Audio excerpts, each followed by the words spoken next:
Hi friends, அஸ்ஸலாமு அலைக்கும். இன்றைக்கி சண்டே விலாக் என்னென்னு பார்க்கலாம். இன்றைக்கி பிரேக்ஃபாஸ்ட்டு பசங்களுக்கெல்லாம் லீவ் விட்டாச்சு.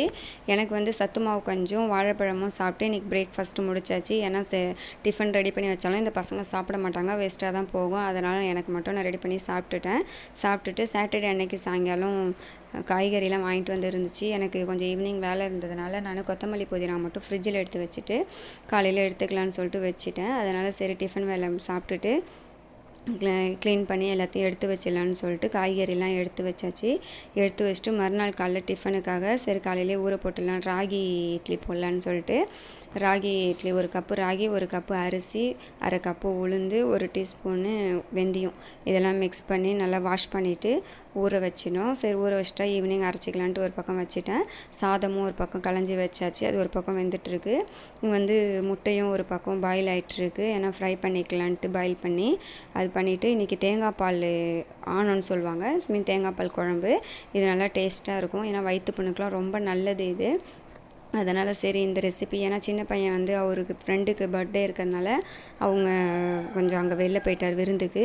நானும் பெரிய பையன் அதனால் கொஞ்சம் சிம்பிளாக முடிச்சாச்சு, நைட்டுக்கு பார்த்துப்போம் அப்படின்னு சொல்லிட்டு. சரி அது ஒரு பக்கம் ரெடி பண்ணி வச்சுட்டு இந்த மாங்காய் பச்சடி மாதிரி கொஞ்சம் ரெடி பண்ணிக்கலான்னு சொல்லிட்டு இந்த மாங்காய் பச்சடி வந்து நான் தென்காசிக்கு போய்ட்டுருக்கும் போது அங்கே வந்து நெய் சோறு பிரியாணி எல்லாருக்குமே இந்த ரெசிபி தான் வச்சுருந்தாங்க. ரொம்ப நல்லா இருந்துச்சு.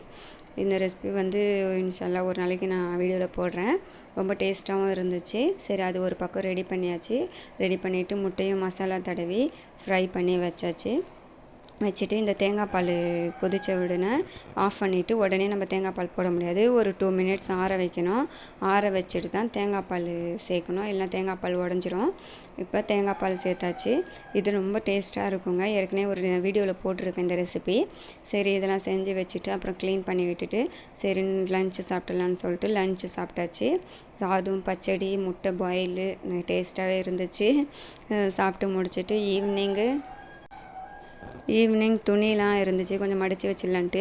எங்கள் வீட்டில் எதுக்கு லீவ் கொடுக்குறாங்க இல்லையே, இந்த துணி துவைக்கிறதுக்கு மட்டும் லீவே கிடைக்காது. ஏன்னா ஒரு நாளைக்கு 4 ட்ரெஸ்ஸு. காலைல ஸ்கூலுக்கு போகும்போது ஒன்று கழட்டி போடுவானோ, அடுத்தது ஸ்கூலுக்கு போயிட்டு வந்து அதுக்கப்புறம் ஜிம்முக்கு போயிட்டு வந்து ஒரு நாளைக்கு 4 செட்டு. பாவம் அந்த வாஷிங் மிஷின் இருந்தால் அழுவோம், அது இல்லைன்னா நம்ம அழுவோம். அந்த நிலமை தான் ஆயிடுச்சு இப்போ. சரி அது ஒரு பக்கம் மடித்து வச்சுட்டு வச்சிருந்த ராகியும் அரிசியும் கிரைண்டர் கழுவி போட்டுட்டு ஒரு பக்கம் அரைஞ்சிட்டு இருக்கு. ஏன்னா இதை நான் ஃபஸ்ட் டைமு ராகி இட்லி போடுறது எப்படி இருக்குதுன்னு பார்ப்போம். இப்போ அரைச்சிட்டு இப்போ க்ளீன் பண்ணிவிடுவோம். உடனே க்ளீன் பண்ணிட்டிங்கன்னா அந்த ஈரத்துலேயே க்ளீன் ஆகிடும். இப்போ க்ளீன் பண்ணிட்டு ராகி மாவை கலந்து வச்சுருவோம். ஓகேங்க, இன்னிட மினி விலாக் எப்படி இருந்துச்சுன்னு சொல்லிட்டு மறக்காமல் கமெண்ட் பாக்ஸில் சொல்லுங்கள். அஸ்ஸலாமு அலைக்கும்.